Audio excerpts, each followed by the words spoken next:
जय हिंद प्यारे मित्रों, यूपीएससी प्रीलिम्स फैक्ट में आपका स्वागत है। आज 5-6 टॉपिकों को कवर करूंगा। लेक्चर थोड़ा लंबा हो सकता है, धैर्य रखिए और प्रॉपर नोट्स बनाइए। यूपीएससी प्रीलिम्स का एग्ज़ाम निकट है, जून में हो है, इसलिए आप इसके प्रॉपर नोट्स बनाइए। तो पहले आइए देखते हैं कौन कौन से 5 टॉपिक को कवर करूंगा। 2 टॉपिक आपके स्क्रीन में नज़र आ रहे हैं। पहला, पेंच टाइगर रिजर्व क्यों चर्चा में है, इसकी कहाँ अवस्थित है, इसके बारे में जानेंगे। फिर असोला भट्टी वन्यजीव अभयारण्य के बारे में जानेंगे, कहाँ पर है, क्यों चर्चा में है। फिर जड़ या अक्रिय अवशिष्ट क्षेपण क्या होते हैं, इनके बारे में जानेंगे। फिर वेल शार्क मछली के बारे में जानेंगे, क्यों चर्चा में है, इसका स्टेटस, IUCN स्टेटस क्या है, इसका कार्य क्या है, इसके बारे में जानेंगे। फिर एक वायरस भी चर्चा में है जो लगातार बढ़ता ही जा रहा है। कहाँ पर? यूरोप में। क्या नाम है वायरस का? इक्विन हर्पीस वायरस, इसके बारे में जानेंगे। फिर एक पुरस्कार जो हाल ही में प्रधानमंत्री मोदी को दिया गया है, क्या है? सेरावीक वैश्विक ऊर्जा पुरस्कार, इसके बारे में जानेंगे। तो आइए चलते हैं टॉपिक पर। सबसे पहले पेंच टाइगर रिजर्व क्यों चर्चा में है। हाल ही में आदिमखोर बाघिन अवनी की एक मादा शव को महाराष्ट्र के पेंच टाइगर रिजर्व के जंगलों में छोड़ा गया है। अभी आप कन्फ्यूजन हो गए कि आपने मध्य प्रदेश पढ़ा होगा, अभी आपको क्लियर हो जाएगा। पेंच टाइगर रिजर्व का नामकरण प्राचीन पेंच नदी के नाम पर किया गया है। यह मध्य प्रदेश और महाराष्ट्र की सीमा पर स्थित है, यानी दोनों के सीमा लगती है। जैसे ये महाराष्ट्र हुआ और ये मध्य प्रदेश, तो इनके दोनों सीमा पर स्थित है। दोनों के राज्यों में इसका विस्तार है, इस कारण से इसे मध्य प्रदेश में ज़्यादा विस्तार है, तो कहीं कहीं आपको मध्य प्रदेश लिखा मिलता है, लेकिन ये दोनों राज्य में है, मध्य प्रदेश और महाराष्ट्र। और इसके पेंच नदी दी गई है, प्राचीन नदी के नाम पर है, और इसके मध्य से होकर गुजरती है। पेंच टाइगर रिजर्व के बीच से होकर गुजरती है। बीच से ये पेंच टाइगर रिजर्व, मान लीजिए ये पेंच टाइगर रिजर्व, इसके बीच से होकर गुजरेगी तो ये पूर्व और पश्चिम भागों में विभाजित करेगी। तो इस प्रकार से यह नदी अभ्यारण्य को पूर्वी और पश्चिमी हिस्सों में विभाजित करती है।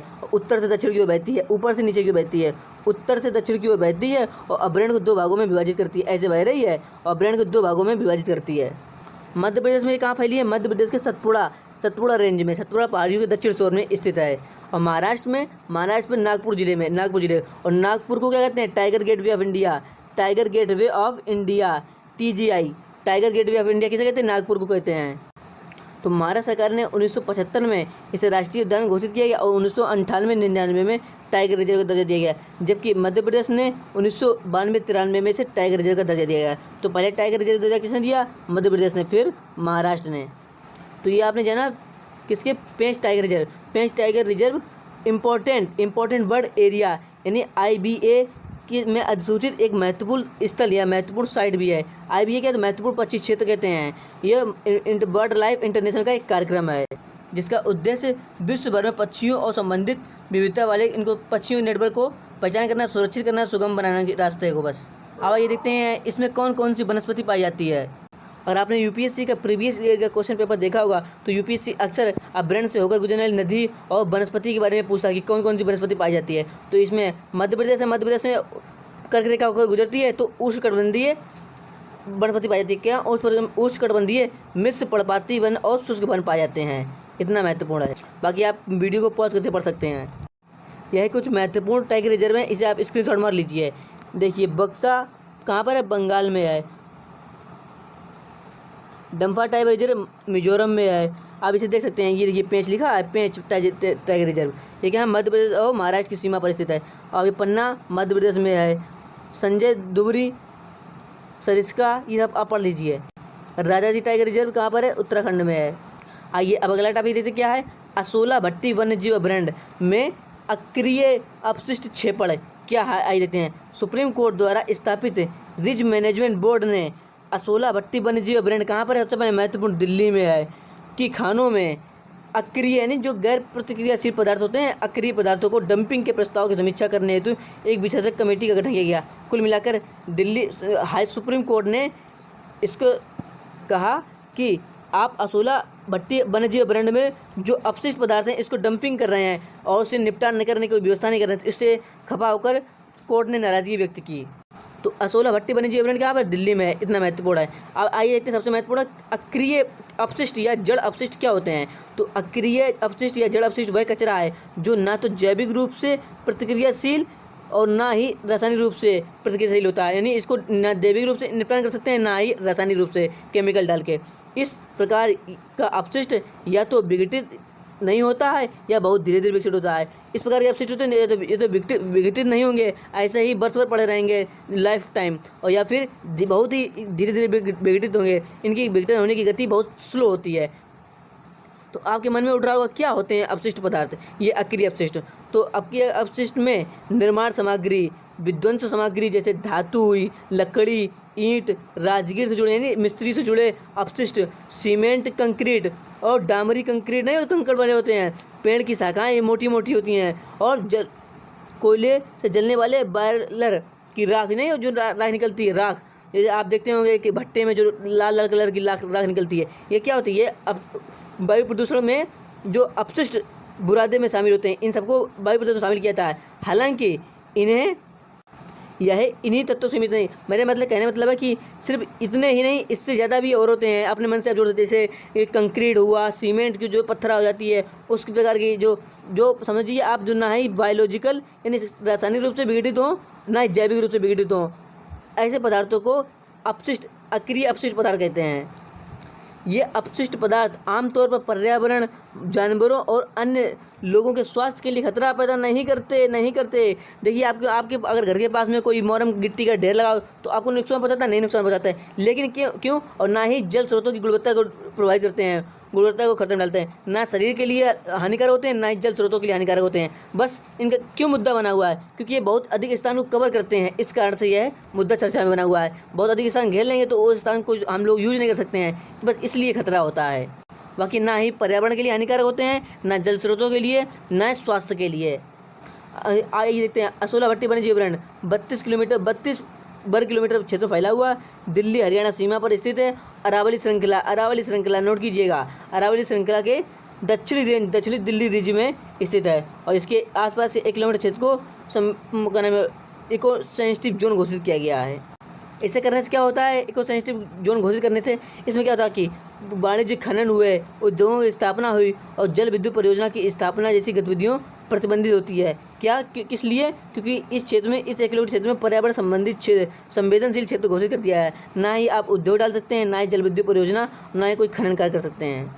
अब आइए एक नज़र मार लेते हैं जो हमने चर्चा में पढ़ा था, रिज मैनेजमेंट बोर्ड। तो सुप्रीम कोर्ट ने MC मेहता मामले में 1987 में दिल्ली सरकार को अपने आदेश के माध्यम से दिल्ली रिज के संरक्षण हेतु एक बोर्ड का गठन प्रदान किया गया था। कब? 1987 में। तो 1987 याद रखिए बस। और इस रिज के अंतर्गत कितना क्षेत्र था? 35 किलोमीटर लंबी अरावली पर्वतमाला का उसका जो विस्तार है इस क्षेत्र में अंतर्गत आता है इसका। यह रिज होता है जो दिल्ली के लिए हरे फेफड़े यानी हरित फेफड़ों या ग्रीन लंग्स के रूप में कार्य करता है। क्यों? क्योंकि फेफड़े कार्य क्या होता है? हवा को फिल्टर करना, सांस को फिल्टर करना। तो उस प्रकार से ये फिल्टर क्या करते हैं? वायु को फिल्टर करते हैं। और इनकी स्थापना कब हुई थी? 1995 में हुई थी, 1987 के एक्ट के तहत। तो 87 में दिल्ली सरकार ने आदेश दिया था, और कब गठन किया गया? 1995 में गठन किया, 6 अक्टूबर को। ठीक है। और दिल्ली के जो मुख्य सचिव होता है इस बोर्ड का अध्यक्ष होता है, और दिल्ली सरकार के जो वन विभाग का इसका प्रमुख होता है वह इसका सचिव होता है। और ये क्या है? एक NGO है, NGO non governmental organisation, NGO है, NGO यानी गैर सरकारी संगठन है। यानी इसके गैर सरकारी संगठन नहीं, गैर सरकारी संगठन के सदस्य भी इसमें शामिल होते हैं, कहने का तात्पर्य ये है। अगला टॉपिक क्या है? मैत्री सेतु। मैत्री सेतु क्या? प्रधानमंत्री मोदी द्वारा 9 मार्च को वीडियो कॉन्फ्रेंसिंग के माध्यम से भारत और बांग्लादेश के बीच, तो मैत्री सेतु किस 2 देशों के बीच में? भारत और बांग्लादेश के बीच मैत्री सेतु उद्घाटन किया गया। सेतु भी क्या होता है? सेतु में क्या होता है? पुल। तो मैत्री पुल का उद्घाटन किन 2 देशों के मध्य हुआ? भारत और बांग्लादेश के मध्य। और ऐसे पूछे किस नदी में बनाया गया? ये भी इंपॉर्टेंट है। तो फेनी नदी में बनाया गया है। बाकी आप वीडियो को पॉज करके पढ़ सकते हैं, जितना महत्वपूर्ण था मैंने पढ़ दिया। कितना? 1.5 किलोमीटर के, लगभग 2 किलोमीटर का है, और भारत के सबरूम से बांग्लादेश के रामगढ़ से जोड़ता है। बस इतना जोड़ दिया है। कब? किन 2 देशों के बीच? मैत्री सेतु भारत और बांग्लादेश के बीच में। किस नदी बना हुआ है? फेनी नदी बना हुआ। कितना किलोमीटर है? लगभग 2 किलोमीटर है। भारत के सबरूम से रामगढ़ को जोड़ता है, बांग्लादेश से रामगढ़ को जोड़ता है। अब आपके मन में एक सवाल उठ रहा होगा कि ये सबरूम कहाँ पड़ता है? सबरूम पड़ता है त्रिपुरा में। तो जब इसके बीच भारत और बांग्लादेश में ये समझौता होगा तो त्रिपुरा क्या बन जाएगा, त्रिपुरा को gateway north of India, gateway of north India, क्योंकि जब नॉर्थ में घुसने के लिए नॉर्थ इंडिया में कितने 7 सिस्टर होते हैं, 7 सिस्टर के तहसील है, इनमें अगर प्रवेश करने के लिए तो आप त्रिपुरा के इस समुद्र सेतु से प्रवेश कीजिए तो सबसे पहले त्रिपुरा पड़ेगा, तो त्रिपुरा पड़ेगा, इसलिए त्रिपुरा को गेटवे ऑफ नॉर्थ ईस्ट बन जाएगा इस पुल के निर्माण के साथ ही। और कितने है, जो चटगांव से मात्र 80 किलोमीटर दूरी पर है, बांग्लादेश के चटगांव से। अब आइए वीडियो को पॉज कर पढ़ सकते हैं। अब अगला टॉपिक देखते हैं। तो अब अगला टॉपिक कौन सा है, शार्क वेल क्यों चर्चा में है। अभी ओडिशा के मछुआरों ने एक वेल शार्क को बचाया है, इस कारण ये चर्चा में आ गया है। ये देखिए आप फिर देख सकते हैं, इतनी सुंदर, कितनी बड़ी होती है, लगभग 20 मीटर की होती है, 20 मीटर के आकार की होती है। अब आइए जानते हैं वेल शार्क के बारे में। वेल शार्क सबसे बड़ी शार्क होती है और वर्तमान सबसे बड़ी शार्क कौन सी है, वेल शार्क, और वर्तमान में जीवित सभी मछलियों में सबसे बड़ी होती है, सबसे बड़ी शार्क प्लस सबसे बड़ी मछली होती है। यह अपने विशाल आकार को बनाए रखने और प्रजनन के लिए पर्याप्त भोजन खोजने हेतु लंबी दूरी की यात्रा तय करती है। वेल शार्क एक फिल्टर फीडर शार्क होती है। फिल्टर में क्या होता है, फिल्टर में क्या होता है, छानना होता है, तो ये क्या करती है, समुद्र के पानी को फिल्टर करती है, इस कारण से फिल्टर कहते हैं। तो फिल्टर फीडर शार्क है कौन सी, वेल शार्क। इसका अर्थ होता है कि यह अन्य शार्क की तरह मांस नहीं खाती है। तो ये मांस नहीं खाती, फिर आपके मन में उठ रहा होगा क्या खाती है, तो यह छोटे प्लवक को खाती है, मांस नहीं खाती, छोटे प्लवक को खाती है। और क्या करती है, समुद्र के पानी के फिल्टर करती है, इस कारण से फिल्टर फीडर शार्क भी कहा जाता है इसे। और ये इस वेल शार्क का आकार, अधिकतम आकार तो ज्ञात नहीं है, लेकिन परंतु इसकी लंबाई 20 मीटर तक हो सकती है। और वैज्ञानिक नाम पूछ देते हैं कहीं की अन्य परीक्षाओं में, छोटी छोटी परीक्षाओं में, तो वैज्ञानिक नाम क्या है इसका, राइनकोडोन टाइपस, यानी राइनकोडोन्स टाइपस, तो ये इसका वैज्ञानिक नाम है। और आवास कहाँ है, ये सभी उष्णकटिबंधीय महासागरों में। यहाँ आपको अटलांटिक महासागर, यहाँ आपको शीत सागर कह देगा है, नहीं ठंडे क्षेत्रों में, तो गलत है। क्यों, क्योंकि यह उष्णकटिबंधीय महासागरों में पाई जाती है, ना कि शीतोष्णकटिबंधीय या शीतकटिबंधीय है, सिर्फ और सिर्फ उष्णकटिबंधीय। उष्णकटिबंधीय कहाँ होते हैं, 23 अंश उत्तरी अक्षांश से 23 अंश दक्षिणी अक्षांश से, यानी कर्क रेखा से मकर रेखा के बीच क्षेत्र क्या कहते हैं, उष्णकटिबंधीय क्षेत्र कहते हैं। और उन क्षेत्रों के महासागरों में पाई जाती है, तो उष्णकटिबंधीय महासागरों में पाई जाती है।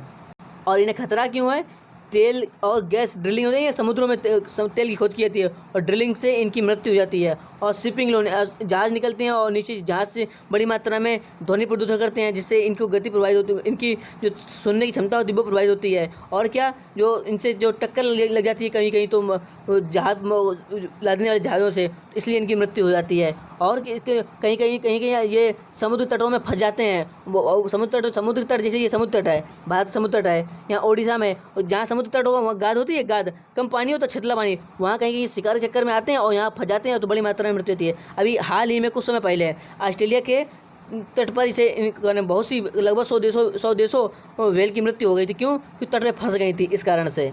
तो एक मछली फंस जाती है तो ये आवाज़ से सारी मछलियों को बुला लेती हैं, और सारी मछली बचाने के चक्कर सारी मछली मर गई थी। आपने चर्चा में रहा था, सुना होगा। आइए आगे देखते हैं इनकी संरक्षण की स्थिति क्या। IUCN की रेड लिस्ट में क्या है, लुप्त प्राय हैं, और साइट्स की परिशिष्ट सेकंड में है, और भारतीय वन्यजीव संरक्षण अधिनियम 1972 की अनुसूची 1 में है। अनुसूची 1 साइट्स की परिशिष्ट 2 में और लुप्त प्राय। अब अगला है इक्विन हर्पिस वायरस। इससे पहले मैंने एक और वायरस कवर किया था, सेप्टिसेमिया, पूरा नाम था हेमरिज सेप्टिसेमिया। क्यों चर्चा में था, हाथियों की मृत्यु हुई थी ओडिशा के अभ्यारण्य में, फिर मैंने सारे ओडिशा के अभ्यारण्य कवर किए थे। तो अब ये क्यों चर्चा में है, तो हाल ही में यूरोप में घोड़ों में हर्पीज वायरस यानी इक्विन हर्पिस वायरस का प्रकोप देखा गया।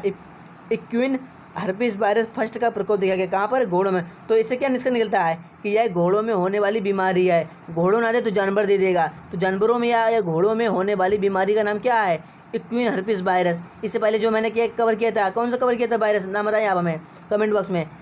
हेमरिज सेप्टिसेमिया, यह भैंसों में और जानवरों में होने वाली बीमारी थी, और यह जीवाणु से होती थी। जीवाणु का नाम क्या था, पार्सिलेला मल्टोसिडा। क्यों, ये मिट्टी में जीवाणु पाया तो मिट्टी और पानी में, और मिट्टी पानी दूषित होता था, और इनके संपर्क में जानवर आए थे तो जानवर भी प्रदूषित हो जाते थे। ठीक है, तो क्या नाम था, हेमरिज सेप्टिसेमिया। और ये कौन सी है, इक्विन हर्पिस वायरस। ये वायरस है और वो जीवाणु बैक्टीरिया थी, तो कैसे उसका नाम क्या था, हेमरिज सेप्टिसेमिया बैक्टीरिया के नाम से होती है। और क्या नाम था उसका, वैज्ञानिक नाम क्या था, पास्चरेला सेप्टिसिमा, सॉरी पास्चरेला मल्टोसिडा नाम था, और ये पशुओं में संक्रामक बीमारी थी। ठीक है, आइए इसके बारे में जान लेते हैं। अब तक 7 देश प्रभावित हो चुके हैं यूरोप के। आइए अब जानते हैं इक्वीन हर्पीस वायरस के बारे में। इक्वीन हर्पीस फर्स्ट वायरस, सबसे पहले नोट कीजिए, यह एक डीएनए वायरस है। कोरोना एक आरएनए वायरस है। कोरोना एक आरएनए वायरस, जबकि यह एक डीएनए वायरस है। नोट कीजिएगा, डीएनए वायरस है, जो दुनिया भर की घोड़ों की आबादी को, यानी घोड़ों में होने वाली बीमारी को, ऐसे याद करने कितने छिट्रीगा, हर्पीस, हाथ या एच से हर्पीस नाम निकलता है, और एच फॉर हॉर्स होता है, तो हॉर्स से हर्पीस याद कर लीजिए आप, इस प्रकार प्रोनाउंस बन गया है। और यह EHB यानी हर्पीज इक्वीन हर्पीस वायरस परिवार का एक, जिसमें क्या होता है, एक यह जो फर्स्ट वायरस है इक्वीन हर्पीस वायरस, प्रथम इक्वीन हर्पीस वायरस परिवार का ही है, फैमिली का है, जिसमें कितने, इसमें 5 श्रेणियां हैं, 5 लोग हैं इस फैमिली में, जिसमें 1 और 3 और 4 घरेलू घोड़ों को सबसे अधिक प्रभावित करते हैं, और 2 3 नहीं प्रभावित करते, 2 और 5। इनमें क्या होता है, लक्षण क्या होता है, सांस संबंधी बीमारी, गर्भपात, अगर घोड़ी है तो गर्भपात हो जाएगा, गर्भपात होने क्या होता है, नवजात की मृत्यु हो जाती है, और साथ साथ घोड़ों में विभिन्न बीमारियों की उत्पत्ति का कारण भी बनता है। यह तनाव, न्यूरोलॉजिकल समस्याएं भी पैदा कर सकता है, जिससे लकवा, कुछ मामलों में मौत भी हो सकती है। जो घोड़े इस वायरस संक्रमित होते हैं, उनकी संतुलन कमी, कमजोरी, भूख की कमी और खड़े होने में असमर्थता जैसे लक्षण दिखाई देने लगते हैं। जैसे मैंने ये श्वसन संबंधी बीमारी है, नाक से संपर्क में फैलती है। यह वायरस अप्रत्यक्ष रूप से उन भौतिक वस्तुओं के संपर्क में आने से भी फैलता आ सकता है जो वायरस के कारण प्रदूषित है। जैसे अफवाह फैली थी कोरोना वायरस के तरह कि अखबारों से कोरोना वायरस फैलता है, तो उस प्रकार से यह वायरस भी है कि किसी भौतिक वस्तुओं के संपर्क में आने से फैल सकता है। अब तो आपके मन में सवाल उठ रहा होगा, इससे बचेंगे इसे, तो संक्रमण या उच्च संक्रमण दर होती है इनकी, इस कारण से रोगग्रस्त घोड़े को अलग थलग यानी क्वारंटीन कर दिया जाता है, और उपचार के लिए एंटी इन्फ्लेमेटरी दवाओं का उपयोग किया जाता है। आइए देखते हैं आज का अंतिम टॉपिक, सेरावीक वैश्विक ऊर्जा और पर्यावरण नेतृत्व पुरस्कार। तो हाल ही में प्रधानमंत्री मोदी को कैम्ब्रिज एनर्जी रिसर्च एसोसिएट द्वारा वैश्विक ऊर्जा और पर्यावरण पुरस्कार दिया गया कि मोदी जी को। इससे पहले चैंपियन ऑफ द अर्थ मिला था पुरस्कार। अब आपके मन में उठ रहा होगा यह पुरस्कार किस लिए दिया गया, तो दुनिया की भावी ऊर्जा जरूरतों को पूरा करने के उद्देश्य से सतत विकास के विस्तार को उनकी प्रतिबद्धता के लिए दिया गया। सेरावीक सम्मेलन को संबोधित किया गया। इस दौरान भारत द्वारा जलवायु परिवर्तन के मुद्दों को हल करने तथा स्वच्छ ईंधन की प्राप्ति हेतु उठाए गए अपने कदमों पर प्रकाश डाला कि हमने क्या क्या इस क्षेत्र में कार्य किया। आइए देखेंगे। सबसे पहले इस पुरस्कार की शुरुआत सन 2016 में हुई थी, और वैश्विक ऊर्जा पर्यावरण के प्रति समर्पित नेतृत्व को सम्मान करने के लिए दिया जाता है। अब ये देखते हैं कैम्ब्रिज एनर्जी रिसर्च एसोसिएट क्या है। यह संयुक्त राज्य अमेरिका की ऊर्जा बाजारों, भू राजनीतिक, उद्योग के रुझान और निजी कंपनियों को आदि को सलाह देने वाली एक परामर्श कंपनी है। यानी सभी क्षेत्रों, सभी को, चाहे निजी उद्योग हो चाहे निजी कंपनी, सभी को सलाह देने का कार्य करती है। अब आइए देखते हैं सेरावीक सम्मेलन क्या है। तो सेरावीक की स्थापना 1983 में किसने की थी, डॉक्टर डेनियल येरगिन ने की थी। यह एक द्विवार्षिक नहीं है, प्रति हर साल होता है। तो यह एक वार्षिक ऊर्जा सम्मेलन है जिसका आयोजन 1983 से किया जा रहा है। 1983 से इसकी स्थापना हुई थी, उसी साल से इसका आयोजन किया जा रहा है, हर वर्ष किया जाता है। और सेरावीक 2021 का आयोजन वीडियो कॉन्फ्रेंस के माध्यम से 1 से 5 मार्च तक किया गया था। इस वर्ष की थीम क्या थी, थीम से क्वेश्चन पूछते हैं। तो the new map, energy, climate and the charting the future, ये थीम थी। अब आइए देखते हैं भारत ने क्या क्या किया है नवीकरणीय ऊर्जा क्षेत्रों में। तो राष्ट्रीय हाइड्रोजन मिशन, प्रधानमंत्री कुसुम योजना, BS6 मानव सतत पहल, एथेनॉल मिश्रित डीजल इंजन का शुरुआत की, सिंचाई की आधुनिक तकनीकी की शुरुआत की, और जैविक खेती अंतर्राष्ट्रीय सौर संगठन की स्थापना 2015 में हुई थी। भारत के प्रधानमंत्री और फ्रांस के राष्ट्रपति ने की थी। कहाँ, पेरिस में की थी। इसका मुख्यालय कहाँ पर, गुरुग्राम में है। और पेरिस जलवायु समझौते के प्रति भारत की प्रतिबद्धता को दर्शाया है। और क्या किया गया, और मोदी जी ने क्या किया, महात्मा गांधी के ट्रस्टीशिप का सिद्धांत प्रस्तुत किया। ट्रस्टीशिप के मूल में सामूहिकता, करुणा और जिम्मेदारी के गुण होते हैं। तो फ्रेंड्स, आपको टॉपिक कैसा लगा? टॉपिक भले ही ज़्यादा था, लंबा था, कल फिर मिलेंगे नए टॉपिक के साथ नए सेशन के, तब तक के लिए जय श्री श्याम, धन्यवाद।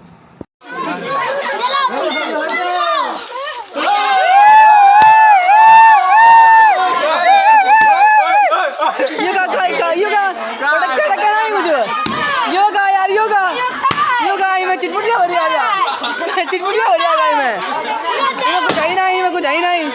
अरे चिटपुटिया हो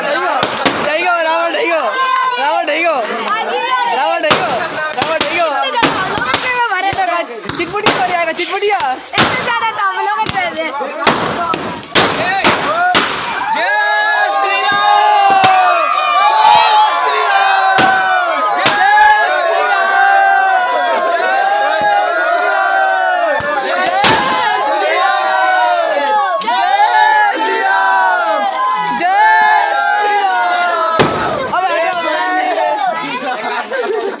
सही है लौंडा का घूमे ना इमेज धुआं धुआं दो या में धुआं धुआं दो।